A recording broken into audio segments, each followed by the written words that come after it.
It started with a silence.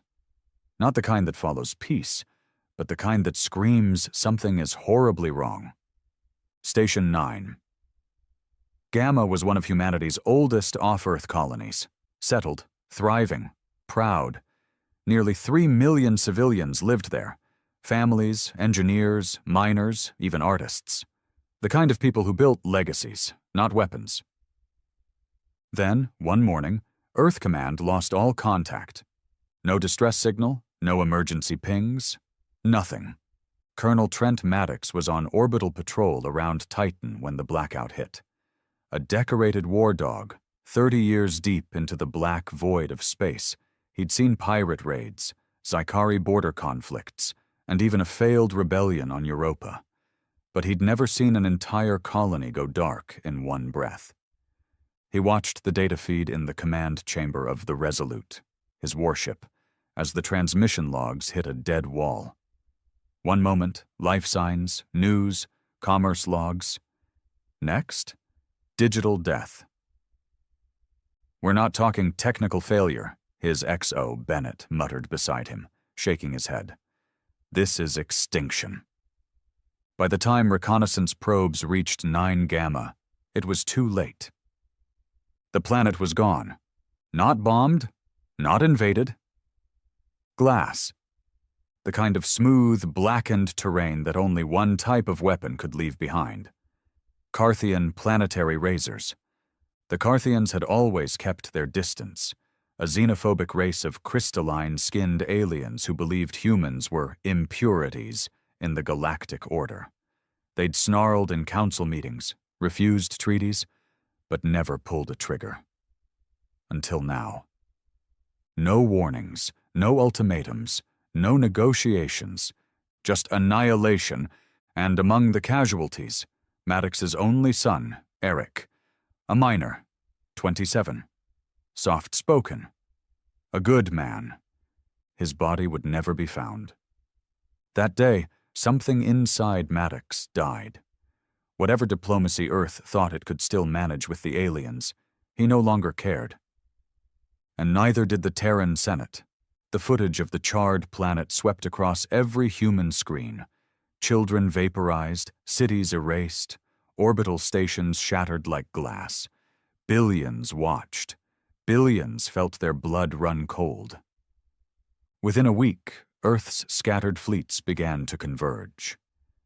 Terran shipyards ramped into a war fever. New conscripts flooded the enlistment stations. Entire mining colonies retooled into munitions plants. Every retired admiral returned to duty. Every debt was erased for anyone who joined the cause. This wasn't justice. This was fury. By month's end, 700,000 warships had been constructed, commissioned, and deployed. Not all were perfect. Many were retrofit civilian vessels armed with nuclear cores and scrap iron hulls. But what they lacked in elegance, they made up for in sheer human resolve. They darkened the stars above Earth's skies like a tidal wave of metal. Colonel Maddox was appointed Supreme Commander of the entire retaliatory force. "Wipe them out," President Harlan said, eyes full of fire, no notes in his speech. "Leave nothing standing. They wanted to test the will of humanity. Let's show them what hell looks like when it flies under our banner." Now, aboard the Resolute, Maddox stood at the command window of the flagship fleet, staring into the abyss where the Carthian homeworld spun peacefully, unaware of what was coming. But this wouldn't be a surgical strike. This would be a reckoning. The fleet surged forward like a cosmic avalanche, metal, fire, and fury stretching across parsecs. 700,000 human vessels didn't move with grace. They moved with purpose, an armada that could block out stars, murder moons, and shatter empires. Colonel Trent Maddox stood in the war room of the Resolute, holograms flickering blue and red across his scarred face. He didn't need to speak. His presence silenced even the most decorated officers. His grief had calcified into something darker. A man whose blood had been boiled and frozen too many times to fear anything. "Status," he muttered, eyes fixed on the fleet map. Commander Bennett responded instantly. All strike formations holding velocity. Omega Wing reports full weapon sync. We'll be within firing range of the Carthian outer colonies in 6 hours. Maddox didn't nod, didn't blink. His jaw tensed. Any signs of resistance? None. Their border patrols have gone dark. Either they're pulling back or hiding behind their planetary shields. Good, Maddox said flatly. Cowards die slower. Silence again. The officers around him didn't question the tone. They all felt it. This wasn't about tactics anymore. This wasn't chess. This was war the way humans used to make it. Raw, bloody, and personal. The first contact came sooner than expected. 2 hours later, in the black void surrounding the Carthian moon fortress, a small scout fleet decloaked. Just 18 ships, no larger than Terran corvettes. They didn't transmit a warning. No words, no hails. They just opened fire. Maddox watched from the bridge window as beams of ultraviolet light tore through space, one slicing a path inches from the Resolute's hull. "Shield integrity holding," came a shout from the tech officer's console. He didn't flinch. "Return fire." It wasn't a counterstrike. It was an execution. Within 90 seconds, every Carthian scout ship was reduced to floating debris. Maddox didn't even bother watching the destruction. He just turned back to the hologram of their next target, the colony of Vetora. Population: 112 million Carthians. Location: core sector. Defenses: planetary shield grid, 4 orbital cannons, and a space station that glowed with the energy of 3 suns. It didn't matter. "This is the message," Maddox said calmly, more to himself than to his officers. "Not just for them. For anyone who thinks they can butcher our children and sleep peacefully." He gave the command. The armada split into 4 lines: Vanguard, Spearhead, Anvil, and Shadow Wing. Each wave had one job: demolish everything between them and the planet. Destroy not just the military outposts, but the symbols of power, the cathedrals, the towers, the orbiting palaces. The first barrage lit up the galaxy. Thousands of missiles screamed through the void, trailed by wave after wave of plasma bursts and solar lances. The Carthian orbital station tried to retaliate, launching beam clusters and kinetic slugs. Some even scored hits. But against a sea of 700,000 warships, it was like throwing gravel at a tidal wave. Maddox watched the monitors coldly as their missiles broke the station's hull, ruptured its core, and ignited its reactor. The explosion lit up the bridge like a second sun. "Vetora's orbit cleared," Bennett confirmed. "Planetary shield grid is next." Maddox leaned forward. "Deploy Blackfire." The room tensed. Blackfire was no ordinary weapon. It was a prototype, half illegal, never tested outside simulations. A dark matter payload designed to twist space around the target, destabilizing the planet's protective barrier at a molecular level. No one questioned him. 5 dreadnoughts broke formation, gliding toward Vetora. They launched 5 Blackfire torpedoes, each one gleaming with a violet glow that bent the light around it. A hum filled the ship, a low, vibrating groan that made stomachs turn and teeth ache. The shields didn't just fall, they screamed. The energy dome around Vetora rippled, cracked, and then imploded inward. Cities across the surface erupted in chaos. Civilians, warriors, priests. No one had time to understand what was happening. One moment, their skies shimmered with protective light. The next, they were naked under the Terran hammer. Maddox gave the order without emotion. "Level the surface." And they did. Thousands of kinetic rods, pure tungsten, dropped at orbital speeds, fell like God's wrath. Entire mountain ranges cracked apart, oceans boiled, Urban centers vanished under mile-wide craters. It wasn't a battle. It was extermination. On the ground, the Carthians tried to flee, to pray, to fire useless artillery into the heavens. But nothing reached the sky. Every launcher, every defensive cannon was obliterated before it could lock onto a single human ship. 30 minutes later, Vetora was silent. No life signs, no transmissions, no movement. A colony of 112 million. Erased. Maddox stared at the readings. A flicker of something passed across his face. Not guilt, not doubt, just memory. He saw his son again. Eric, leaning against the shuttle before his last departure. Grinning, saying, "I'll send you vids, Dad. You'll love what we're building down there." That was 2 weeks before the Carthians turned his colony into glass. "Prepare jump to the next system," Maddox said quietly. The officers nodded, but Commander Bennett hesitated for the first time. "Sir," he said, voice low, "we're getting flagged by Terran High Command." Maddox raised an eyebrow. They say we've gone too far. That planetary genocide will spark galactic backlash.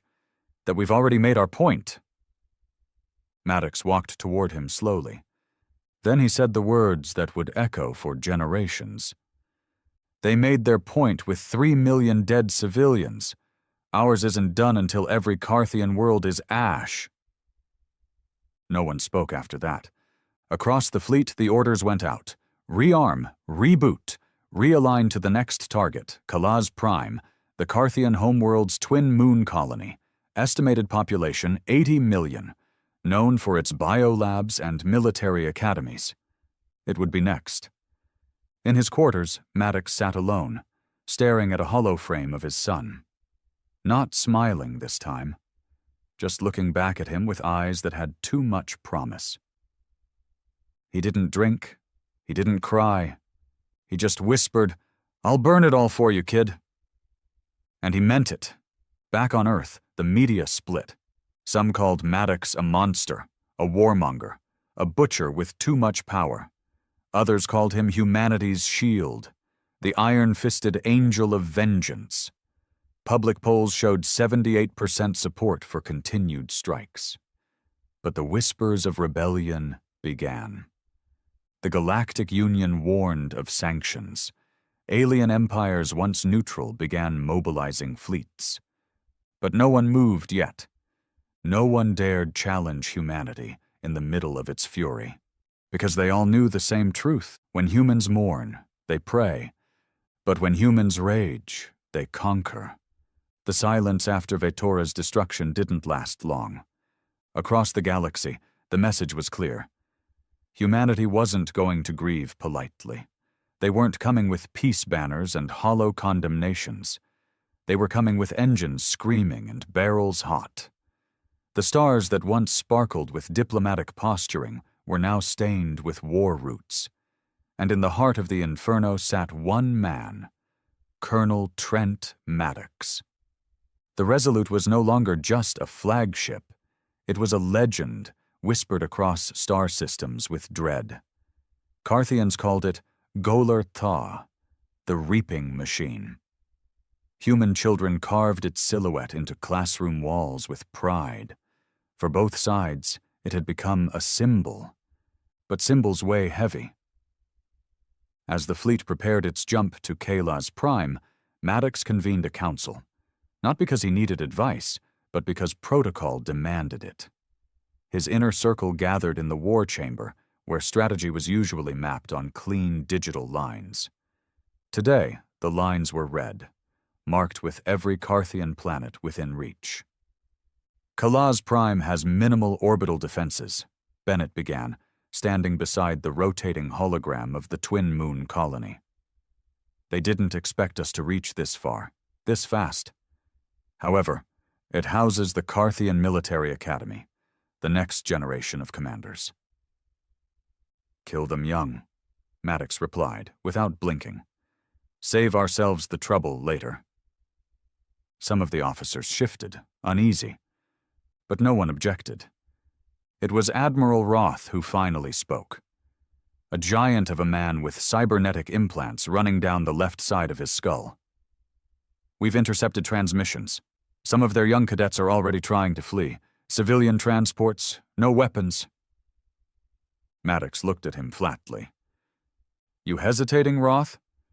"No, sir. Just reporting." Maddox turned back to the hologram. "They didn't hesitate on 9 Gamma.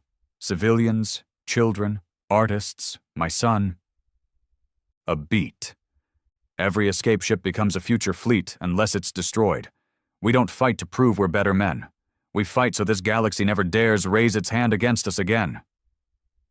He pointed at the escape routes lighting up in orange. "Shadowwing takes those corridors. Burn every last vessel before they leave the moon's gravity." "Yes, sir." The plan was cruel, but effective. Kaila's Prime didn't fall in a battle. It collapsed in a massacre. The orbital scans came in. 57 escape ships, all marked as civilian class, filled with cadets, scholars, and clerics. Most hadn't even finished basic training. Shadowwing intercepted all of them. No warnings, no chances. Just swift, coordinated strikes that vaporized each ship in moments. The Carthian planetary governor tried broadcasting a surrender message. Maddox never responded. Instead, the Resolute opened fire. Mass drivers pounded the moon colony like war drums, launching hypervelocity tungsten rods into strategic targets, power stations, command towers, communication hubs. What wasn't instantly destroyed burned. What burned crumbled. From orbit, the moon looked like a dying ember. One human soldier, Captain Ramirez of Anvil Wing, recorded a message as his squad deployed to finish the ground sweep. He looked into his helmet cam and said, "This isn't war anymore. This is punishment." It went viral within hours. Millions watched it across Earth and Terran colonies. Half applauded. The rest stayed quiet. Some began to worry. Back in the command center of the Resolute, an encrypted message arrived directly from Earth High Command. Not just the Senate, but the Inner Defense Council. Maddox opened it. The image of Chairman Veldrin appeared. A pale man with tired eyes and a politician's spine. "Colonel Maddox, you've accomplished what no human in history ever has. You've brought an entire species to its knees within weeks. We acknowledge your strategic brilliance." Maddox didn't speak. "But," Veldrin continued, "our intelligence networks are reporting massive unrest in Galactic Union territories. The destruction of Kaila's Prime has sparked revolts. Alien factions once neutral are beginning to unify. There's talk of a preemptive alliance to stop you." Still, Maddox said nothing. We order a temporary ceasefire. Allow diplomacy to step in. Reassert our position from a place of strength, not annihilation." Then came the warning. "If you continue these strikes, Colonel, you will no longer have the backing of Earth High Command. We will recall the fleet. You'll be labeled a rogue actor." Maddox leaned forward, staring into the projection. And he smiled. Not warmly, not in defiance, but the smile of a man who'd already made peace with damnation. "I don't serve your politics," he said. "I serve the dead." Then he ended the message. Bennett stepped forward cautiously. "Sir, if High Command pulls support, we could lose supply lines, reinforcements, I Command satellites." "They won't pull anything," Maddox cut in. "They're afraid, just like everyone else. They'll bark, but they'll stay leashed." "Still," Roth muttered, "the rest of the galaxy's starting to circle us like wolves."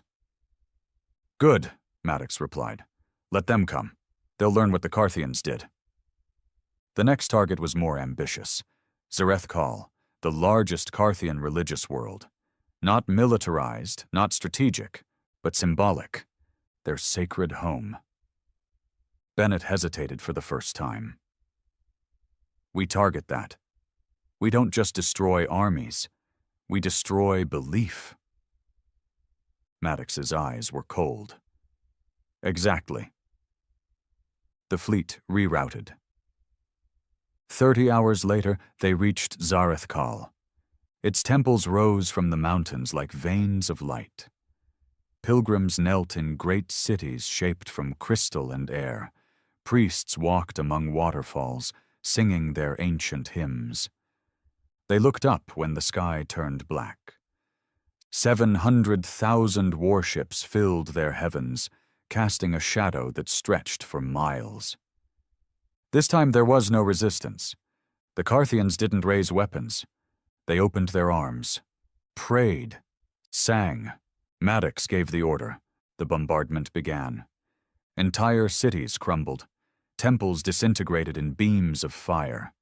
Monasteries, libraries, and ancient sanctuaries burned without hesitation. The wails from the planet echoed into the fleet's comms, raw, unfiltered cries of a species watching its soul being incinerated. Some Terran officers looked away. Others watched. No one spoke. When it was over, Zarethkal was dust. 100 million voices silenced. Not warriors, not even cadets, just believers. And Maddox, for a moment, said nothing. No commands, no speeches. He stood alone on the observation deck, looking at the smoldering planet below. Then he whispered, "You took mine. I'll take everything." But not everyone on the fleet was with him anymore. In the lower decks of the Resolute, whispers had begun. Officers from Earth, pilots from the outer colonies, Marines with too many ghosts in their helmets. Some called it justice, others called it madness. But Maddox didn't care, because he knew what was coming next. The Carthians had sent their final plea, an encrypted message transmitted to the Terran fleet, to Earth, and to the Galactic Union. They offered unconditional surrender. Their High Regent bowed before the camera, crystal skin cracked with shame. "We yield. We will disarm. We offer tribute. We will exile those who gave the order to attack 9 Gamma. We only ask for mercy." Maddox watched the message. He didn't flinch, didn't speak. He just walked to the command panel and set course for the Carthian homeworld. "Mercy," he said, "is a human luxury." The Carthian homeworld shimmered in the void, like a blue jewel wrapped in silver clouds. It was beautiful, almost absurdly so. Oceans that glowed with bioluminescent algae, mountains laced with golden stone, cities that hovered on anti-grav currents with no edges, no pollution, no scars. A world that had lived untouched, uninterrupted for 5,000 years. It was also next. Colonel Trent Maddox stood on the Resolute's main deck as the fleet formed a siege perimeter around the planet. His face was stony, pale under the glow of battle screens. The Carthian message offering surrender still played on loop behind him, a quiet background hum he refused to acknowledge. "Fleet is in position," Bennett reported. "Orbital defense grid is active, heavily shielded. It's the most advanced system we've ever seen." Maddox nodded slowly. "Then we'll bleed them." "Sir," Bennett's voice wavered. "That message, full surrender. They've pulled back every fleet, broadcast it publicly. They've offered everything." Maddox didn't turn around. "Do they bring back the dead?" Bennett said nothing. Across the command deck, tension twisted the air like a wire pulled too tight. Everyone felt it now, something shifting. They weren't just soldiers anymore. They were executioners standing at the edge of a precipice. Admiral Roth cleared his throat. "The Galactic Union has declared a unified council, emergency response. They're pulling fleets from all sectors to intercept us. They're coming, sir. We won't just be fighting the Carthians anymore. Maddox turned. Then we kill them too. That was it. The words that broke the dam. Bennett snapped. Sir, this isn't justice anymore. We've crushed their military, their outposts, their sanctuaries. We've taken more than retribution.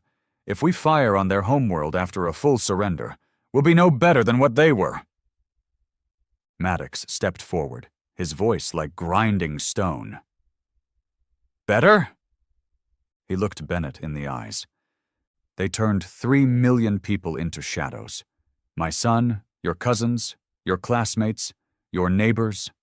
They wiped them out like pests. And now you think we're supposed to stop? Because they're sorry? He pointed to the planet below, glowing and serene. They should have thought about mercy before they lit up 9 Gamma. But they're done! Bennett shouted. There's nothing left to prove!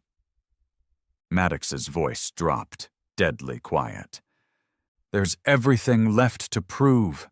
Then he turned back to the console. Initiate orbital bombardment. Target planetary shield generators. Once down, proceed to full saturation fire. Roth didn't move. Neither did Bennett. Neither did anyone. Did I stutter? Maddox growled. No, sir, Roth said quietly. But we've reached our line. And just like that, the unthinkable happened. Bennett stepped back from his station. Followed by Roth, then by Lieutenant Damaris, then Chenko, then the entire fire control team. Maddox stared, furious. You're mutinying? No, Bennett said. We're refusing to become monsters. Maddox stepped forward, teeth clenched, fists like stone. Then a new voice broke through the silence. A young communications officer, voice shaking. Sir, priority signal from the outer formation. Speak. They've opened fire, sir, on our own ships. Maddox turned sharply. What? Strike Group 41. One of the captains declared your orders invalid. Says he's acting under Terran authority. His fleet is moving to disable the forward batteries. Across the display wall, new indicators flickered red. Terran ships firing on other Terran ships. Plasma lances crisscrossed in-system. Missiles launched. Defense drones activated. The fleet had fractured. The rebellion had begun. Maddox slammed his fist on the console. Bring me visuals. A camera feed from one of the outer ships came online, showing the Iron Valor, a Terran dreadnought, exchanging fire with 3 cruisers from Maddox's core formation. Explosions lit the stars. Hulls split open. Human pilots screamed across open channels. What are they doing?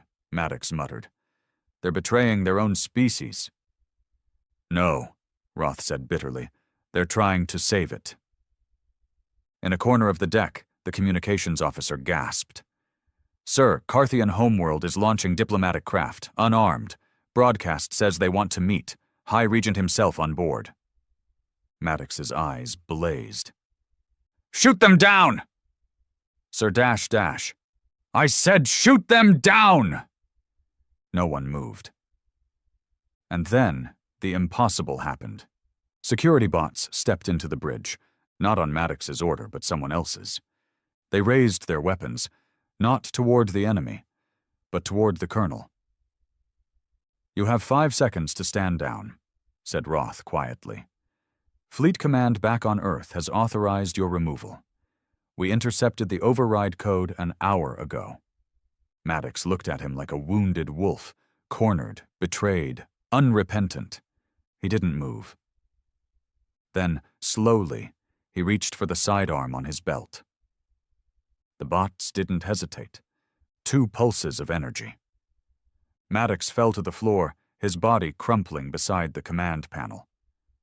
Not dead, but sedated. Silence swallowed the room. The war wasn't over, but the man who waged it without limits was done. The brig on the Resolute was buried deep within the ship's central spine, a secure vault reinforced with alloy walls magnetic locks, and anti-teleport dampeners. It was never meant to hold high-ranking officers. But today, it held Colonel Trent Maddox. He lay on the steel slab that passed for a bed, eyes open, unmoving.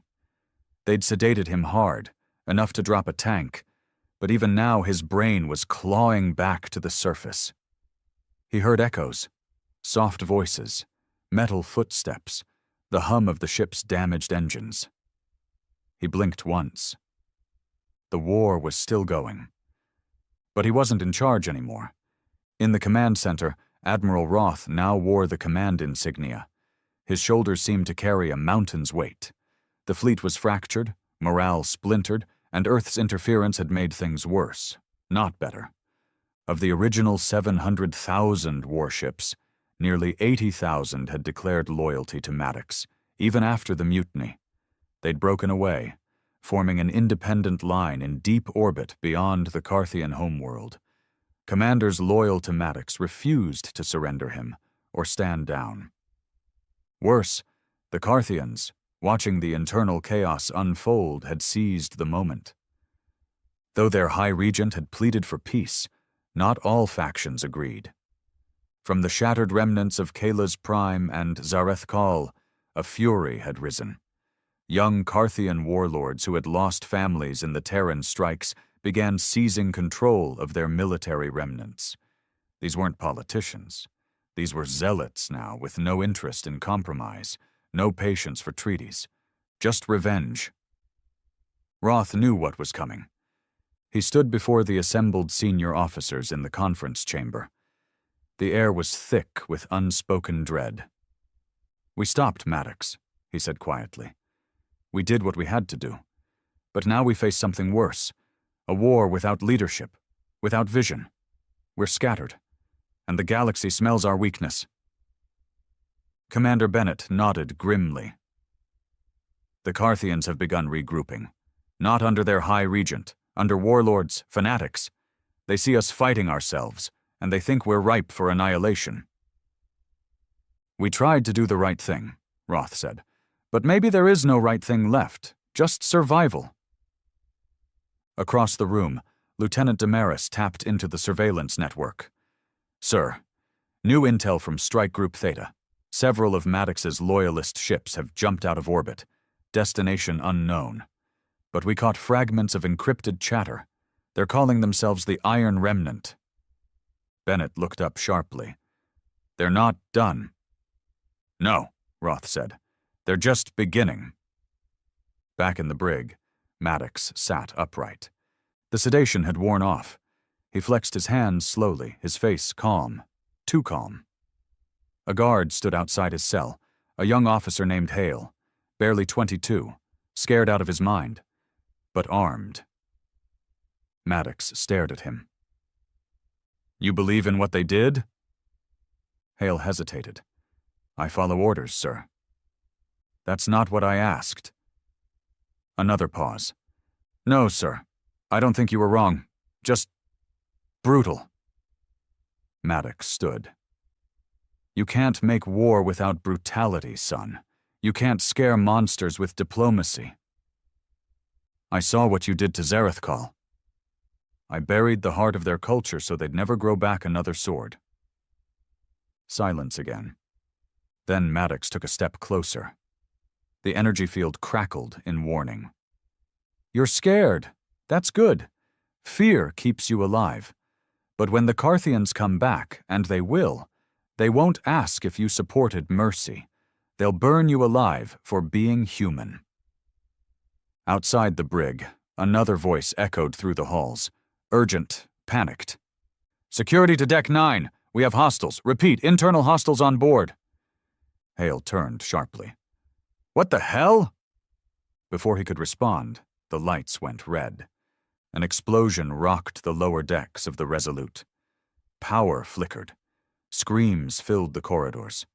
The Iron Remnant had returned. They hadn't abandoned Maddox. They'd come to free him. The boarding was fast and surgical. Loyalist Marines, black armor marked with Maddox's wolf insignia, breached the Resolute's docking port with grav charges. They neutralized the outer guards, jammed the ship's internal comms, and stormed the brig level with brutal precision. Admiral Roth got the alert seconds too late. "They're inside. Deck 9 is compromised. Fire suppression offline. Internal defense turrets malfunctioning." "Who let them through the perimeter?" Roth barked. "Unknown. Could be internal collusion." Roth slammed his fist against the console. "They're pulling him out. Lock down the lifts. Flood Deck 9 with neurogas." But it was already too late. By the time security responded, Maddox was gone. Extracted through a vented breach, launched in an escape pod to one of the remnant's waiting corvettes. Within 5 minutes, he was off the Resolute, en route to a rogue dreadnought hiding in the outer belt. Roth watched the tracker vanish, and the galaxy shifted again. The Carthian homeworld didn't celebrate. They watched. In their underground bunkers, warlords saw the fleet fracturing and saw opportunity, not for peace, but for vengeance. General Hronath, survivor of Vitora, addressed his ragtag fleet from the wreckage of an old monolith city. "The humans are not united. Their god of war is reborn. They will burn us again unless we strike now." Carthian ships began mobilizing across secret slipstream routes, aiming for human fringe colonies. No more warning shots, just planetary strikes. Meanwhile, on Earth, the Senate panicked. They issued statements of unity, pledges of diplomacy, condemnations of Maddox and the Remnant. But no one listened anymore, because Maddox had already released a broadcast. It reached every Terran colony, every outpost, every angry young soldier who felt the government had abandoned them. His voice was low, calm, resolute. "They took our children, our cities, our peace, and we made them pay. Now they rise again, and your leaders want to shake hands with murderers. I will not stop. I will not kneel. And if you still believe humanity has the right to exist without apology, join me." The message ended with coordinates to a mobile fleet station deep in the unaligned zone. Within hours, ships began arriving. The Iron Remnant was growing. The war wasn't over. It was just beginning again. And this time, there were no sides. Just survival. The galaxy trembled beneath boots it couldn't see coming. Across the outer Terran colonies, alarms screamed. Starports fell silent. Mining satellites vanished from comms. Civilian transport routes lit up with SOS beacons, and by the time help arrived, there was nothing left but debris fields and silence. The Carthians had returned, but not as soldiers, not in fleet formation. They returned as ghosts. They deployed stealth cruisers with heat-dampening skins and grav-slip drives, saboteurs who didn't fight clean. They didn't target military outposts. They struck water plants, oxygen farms, fusion cores, schools. The first was Leonis Station. Population 14,000. Mostly engineers and their families. It exploded without warning, its reactor overloading in a chain of detonations no Terran AI had predicted. The second was Varden's Rest, a planet known for its medical academies. 3 Carthian infiltrators slipped in under diplomatic status. They unleashed a mutagenic aerosol in the primary atmosphere hub. 80% of the population bled out within 6 hours. There were no demands, no messages, just horror. On Earth, emergency sessions were called day and night. The Senate's confidence ratings collapsed. Protesters filled the streets across the capital cities of Mars, Europa, and Luna, chanting, "Bring back the fleet." But Earth's leaders couldn't do anything fast enough, because Maddox had beaten them to the punch.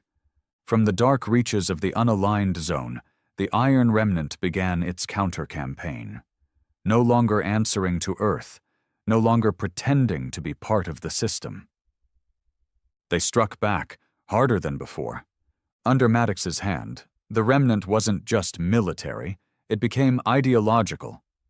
They released propaganda across the interstellar networks, videos of the dead from 9 Gamma overlaid with Maddox's voice, speaking to the raw anger buried deep in every soldier who had ever felt abandoned by bureaucracy. "This war was never about politics," he said. "It's about making damn sure no human dies begging for peace again." Thousands defected to his cause. Some brought ships, some brought weapons, others brought information, military codes, base coordinates, old grudges. By the time Earth realized what had happened, over 150,000 warships had joined the remnant. That was enough to rival what was left of Earth's loyalist fleet. Admiral Roth knew the math. He knew the time was slipping. "We have maybe 2 months," he told Bennett during a tense strategy session aboard the Resolute. 2 months before Maddox has a force large enough to challenge Earth's orbital defense grid. "And the Carthians?"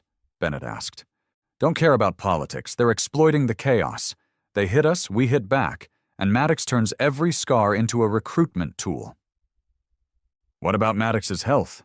He's not a young man. Maybe this dies with him." Roth shook his head. "He's not building a legacy. He's building a religion." And Roth wasn't wrong. In the shadow fleet of the remnant, Maddox had become something else. They didn't call him Colonel anymore. They called him the Last General.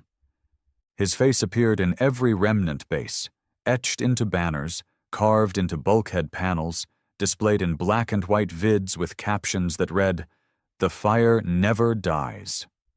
But Maddox himself was not celebrating. He knew what was coming. The Carthians had gone feral. He had turned the galaxy into a furnace. Now, even his own advisors began to ask where the line was. One of them, Commander Vex, spoke up in the strategy chamber of the flagship Iron Will, where Maddox now held court. "They're not just hitting our colonies. They're hitting families, civilians. This isn't a war anymore. It's slaughter." Maddox stared at the system maps. Hundreds of blinking dots showing Carthian sabotage attacks in the last 48 hours. "I warned them," Maddox said. "We gave Earth a chance. They chose politics over protection. So now, we do what we must." "They're butchering our people, sir," Vex pressed. "But we're turning into them. We glassed sanctuaries. Now they're gassing ours." "They escalated. We responded." "No," Vex whispered. "We led the escalation." Maddox looked up, and for the first time in months, his voice cracked with something close to vulnerability. "I lost my son." The room froze. "I saw the image, the blast zone. They showed it to me. There was nothing left. Just a silhouette burned into concrete. That's all I got." Vex said nothing. "I'm not doing this because I love war. I'm doing this because if we don't make an example, they'll never fear us. And if they don't fear us, they'll try it again. With someone else's son." There was no rebuttal. Not because Vex agreed, but because Maddox had said it like a man with nothing left to lose. And that made him the most dangerous man alive. Back on Earth, the Inner Defense Council met in emergency conclave. Reports from every sector came in. Remnant ships engaging loyalist patrols, Carthian cells hitting Terran infrastructure, even black market AI brokers predicting a collapse in interstellar trade within 6 weeks. The president sat at the end of the war table, bags under her eyes, voice dry. "Do we kill him?"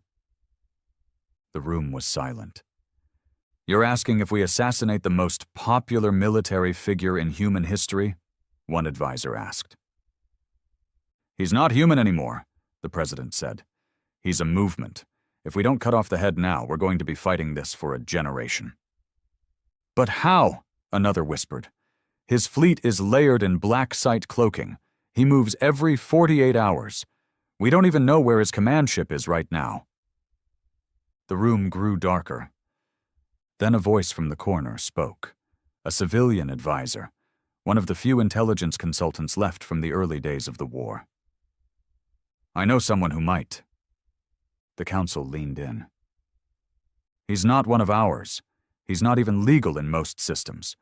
But he's found people no one else could. The president nodded slowly. What's his name? The advisor hesitated, then whispered, He calls himself Spectre. 2 weeks later, Maddox stood in the viewing chamber of a secret remnant outpost orbiting the dead planet of Uriel, a former mining world stripped bare and long forgotten. It was quiet here. Cold, but quiet. He stared out into the stars, hands behind his back. His war wasn't won. But it was no longer just about winning. It was about never being forgotten. Behind him, Vex entered, eyes tight. Another Carthian hit. Syra Station, 12,000 gone. Maddox didn't flinch.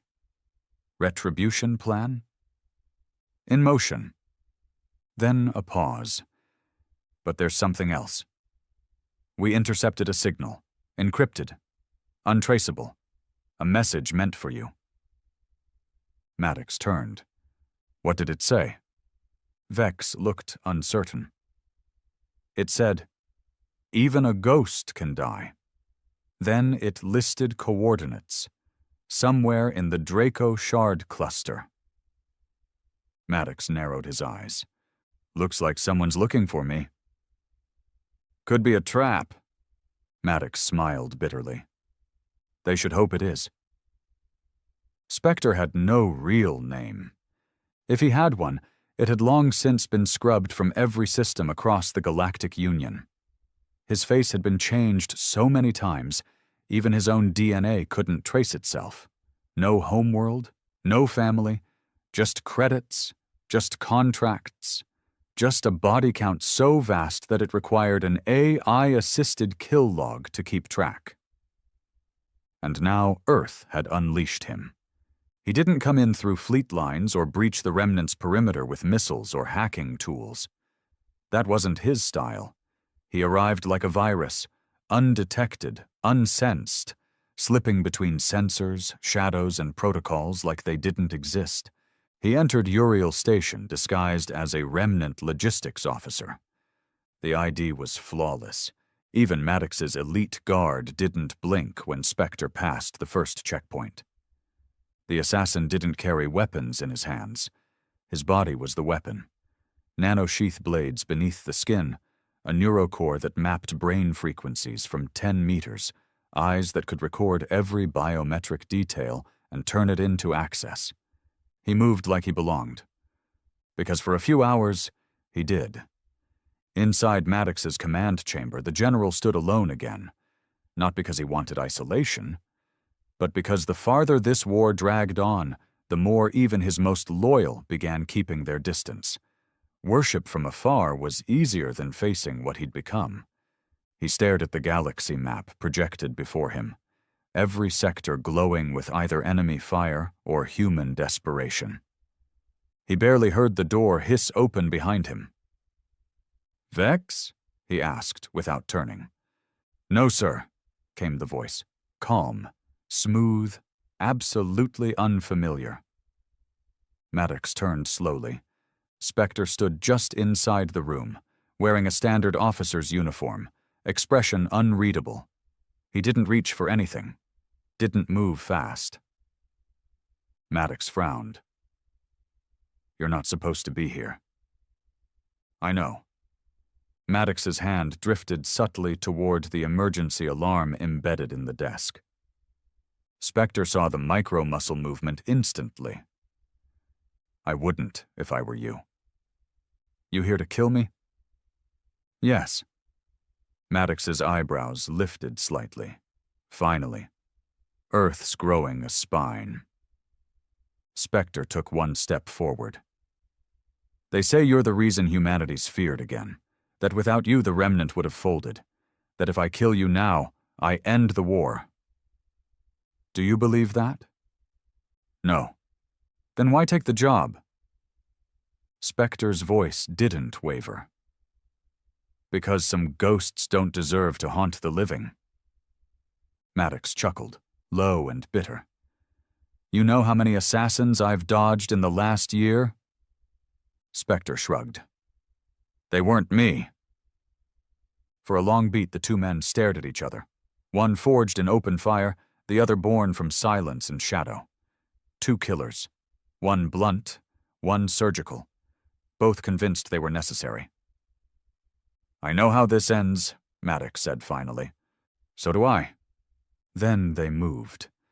Maddox flipped the desk, using it as cover. Spectre rolled left, sliding beneath a plasma arc as the emergency blast doors sealed the room. Maddox grabbed a wall-mounted kinetic rifle, swinging it toward Spectre's silhouette. But Spectre was already gone. He moved like smoke, disappearing into blind angles, reappearing behind Maddox's blind spot, blade flashing from his wrist. It sliced through Maddox's shoulder, spraying blood. The general grunted but didn't fall. He spun, slamming his elbow into Spectre's face, sending the assassin skidding backward. "You bleed," Maddox growled. "Good." "So do you," Spectre hissed. The fight wasn't elegant. It wasn't graceful. It was violent, jagged, feral. Maddox fought like a man with nothing to lose. Spectre fought like a man who had never lost. The room shook from their collision. One of the command panels exploded in sparks. Alarms screamed. Automated lockdowns failed as both men tore through walls and wires. Spectre ducked, rolled, drove a blade straight into Maddox's ribs. The general howled, blood dripping from his mouth. But even dying, he fought back, ripping a support pipe from the floor and slamming it into Spectre's gut. The assassin went down, gasping, metal clattering. For a moment, both men lay on the floor, broken and panting. Then Maddox spoke through the blood. "You think killing me will end it?" "No," Spectre wheezed. "But it'll slow it down. They'll turn me into a martyr." "I know." Maddox struggled to one knee. "And then what?" "You kill one. Another takes my place." Spectre rose too, blade back in hand. "Not if I kill the idea." That was when the doors burst open. Vex entered first, blaster drawn, eyes wide at the blood-spattered chamber. Behind him came remnant Marines, weapons hot. They all froze at the sight, Maddox wounded, gasping, Spectre standing above him. The room exploded in gunfire. Spectre vanished in the chaos. When the smoke cleared, he was gone. But so was Maddox's myth of invincibility. The assassination attempt changed everything. It proved the impossible could happen, that even the last general could bleed, that even the remnant wasn't immune. Maddox was stabilized, but the damage was more than physical. The confidence of his inner circle wavered. Vex began taking more control of day-to-day operations. Commanders started disagreeing in open comms. The fleet's unity was cracking. On Earth, the Senate doubled down.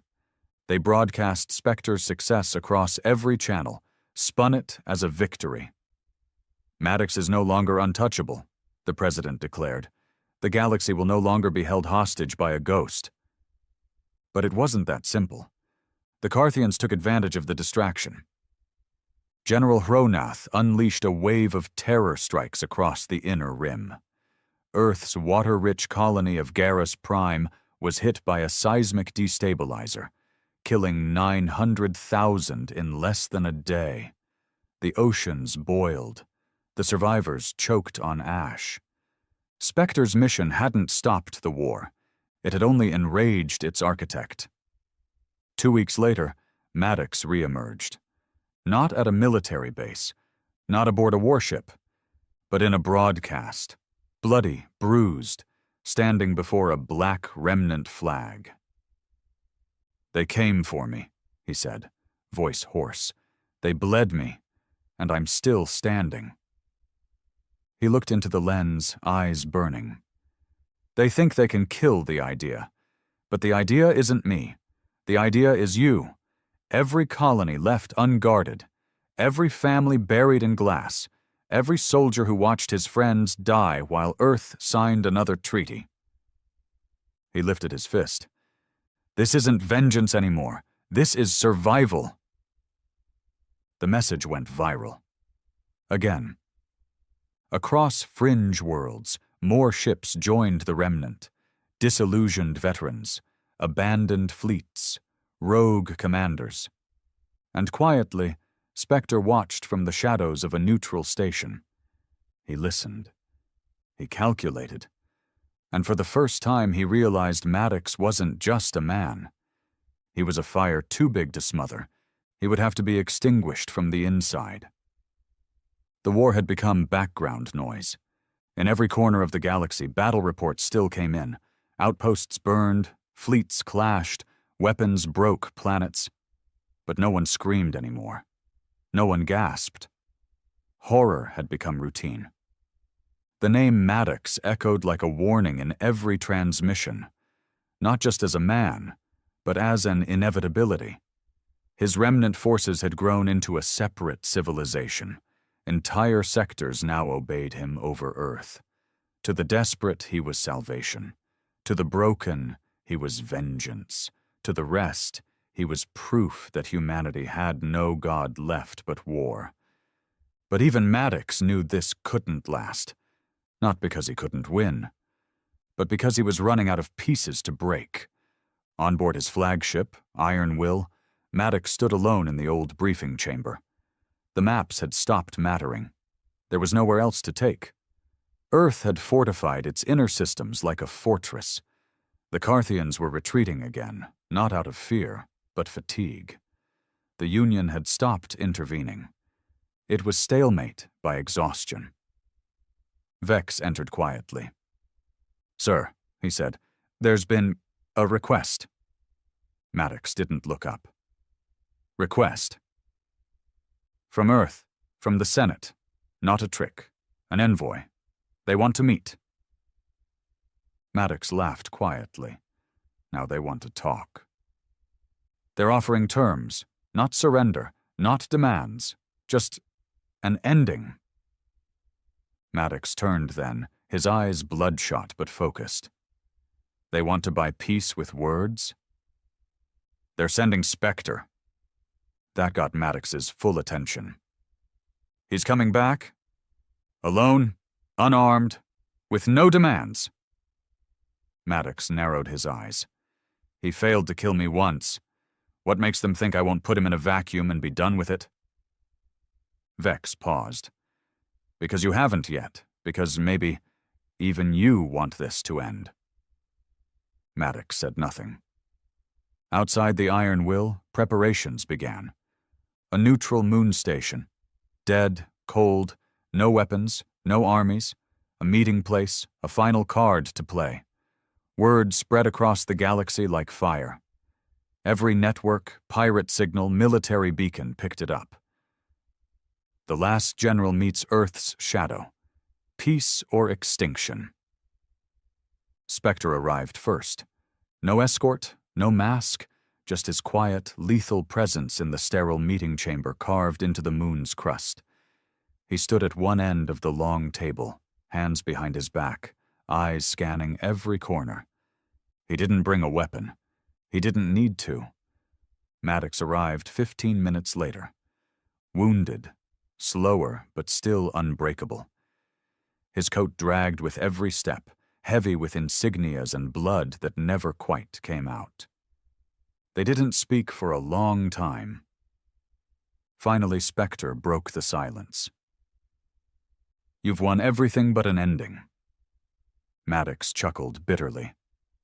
"No ending feels earned anymore. You're not here to listen. And you're not here to kill me." "No." Maddox sat down. Slowly, carefully. Every movement a reminder of the price he'd paid. Spectre remained standing. "I've killed tyrants," Spectre said quietly.